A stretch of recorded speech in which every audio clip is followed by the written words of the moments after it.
श्री राधे मेरे प्यारे सभी सनातनियों। श्री कृष्ण ने जब पहली बार बांसुरी बजाई तो सारी सृष्टि ही नहीं बल्कि पूरा ब्रह्मांड झूम उठा, मगन हो उठा। क्या हुआ था? गोकुल धाम में श्री कृष्ण अपनी बाल लीलाएं कर रहे थे। एक बांसुरी बेचने वाला गोकुल आता है, लेकिन गोकुल आने से पहले वह एक सरोवर के तट पर लगे हुए वृक्ष की छांव में बैठा हुआ था। उसी को देखते हुए भगवान उसके निकट जा पहुँचे और कहते हैं कि हे भाई, आप कौन हो? बोले कि हम बांसुरी बेचने वाले हैं। कन्हैया जी कहते हैं एक बांसुरी हमें भी दे दीजिए और साथ ही बांसुरी बजाना सिखा दीजिए। वह बांसुरी बेचने वाला कोई और नहीं, धनवा था। उसी ने भगवान श्री कृष्ण को बांसुरी बजाना सिखाया। भगवान श्री कृष्ण उसे अपने गुरु के रूप में बोलते हैं। जब वह बांसुरी भगवान श्री कृष्ण को दिया, श्री कृष्ण ने बजाई तो बजी नहीं। धनवा ने कहा, हे प्रभु, हे छोटे मुखिया। श्री कृष्ण को गोकुल का छोटे मुखिया इसलिए कहा जाता था क्योंकि उनके जो पिता थे नंदराय जी उस गांव के मुखिया थे और श्री कृष्ण उन्हीं के पुत्र थे, इसलिए उन्हें भी छोटे मुखिया कहा जाता था। जब धनवा श्री कृष्ण को बांसुरी दी, भगवान ने बजाई तो ना बजी। धनवा बोला कि हे प्रभु, सरस्वती मैया से हाथ जोड़कर आप प्रार्थना कीजिए और कहिए कि हे देवी माँ, इसमें मेरे संगीत के स्वर भर दीजिए। भगवान जैसे हाथ जोड़े और सरस्वती मैया के स्मरण किए, सरस्वती देवी तुरंत ही अपनी बीड़ा ध्वनि छोड़कर प्रभु के बांसुरी में स्वर के सभी संगीत भर दी। भगवान जैसे अपने मुख पर बांसुरी लगाई और उसे बजाना शुरू किया, वैसे ही पास बैठा धनवा चकित हो गया और सारी सृष्टि झूम उठी। सारे देवजन, मुनिजन, गंधर्व, किन्नर नृत्य करने लगे। कामदेव अपनी रति संग आकर प्रभु के निकट समीप नृत्य करने लगे। इंद्रदेव ढोल नगाड़े बजाने लगे। श्री कृष्ण की बांसुरी सुनकर शिवजी जो सदैव ध्यान में लीन रहते हैं, उनका भी ध्यान टूट गया और प्रभु की ओर आकर्षित हो गया।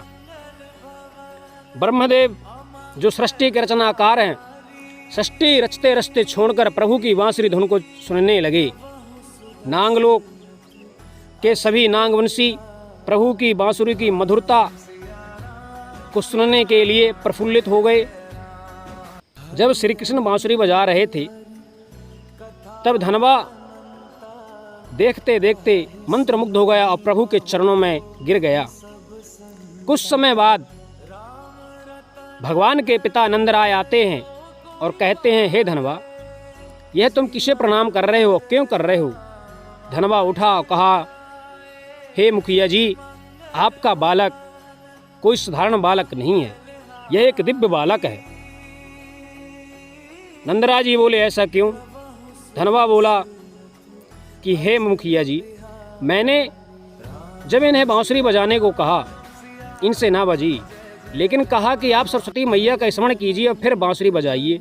लेकिन माता देवी एक ही बार में इनकी सुन ली और ये ऐसे बांसुरी बजाई, इनके मुख से ऐसे स्वर के संगीत निकले, मैं मंत्रमुग्ध हो गया। इस सरोवर का जल खिलखिला उठा, चिड़ियाँ चहचहाने लगीं। और कहता है वह धनवा नंदराय जी से कि हे मुखिया जी, हम लोग जब बांसुरी बजाते हैं तो हमारा शरीर केवल प्रफुल्लित होता है, लेकिन जैसे ही ये यदुनंदन आपके छोटे मुखिया बांसुरी बजाना शुरू किया तो हमारी अंतर आत्मा जागृत हो गई, प्रफुल्लित हो गई, गदगद हो गई।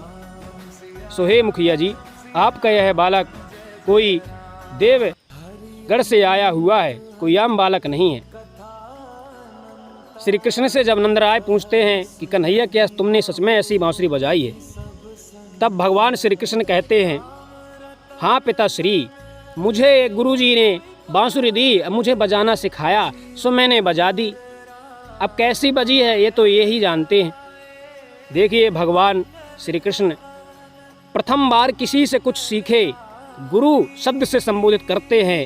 इतने पराक्रम, बुद्धिमान, तेजस्वी होने के बावजूद भी एक बांसुरी बेचने वाले को भगवान परब्रह्म परमेश्वर एक गुरु शब्द से संबोधित करते हैं, ऐसे सरल सहजता थे हमारे श्री कृष्ण भगवान।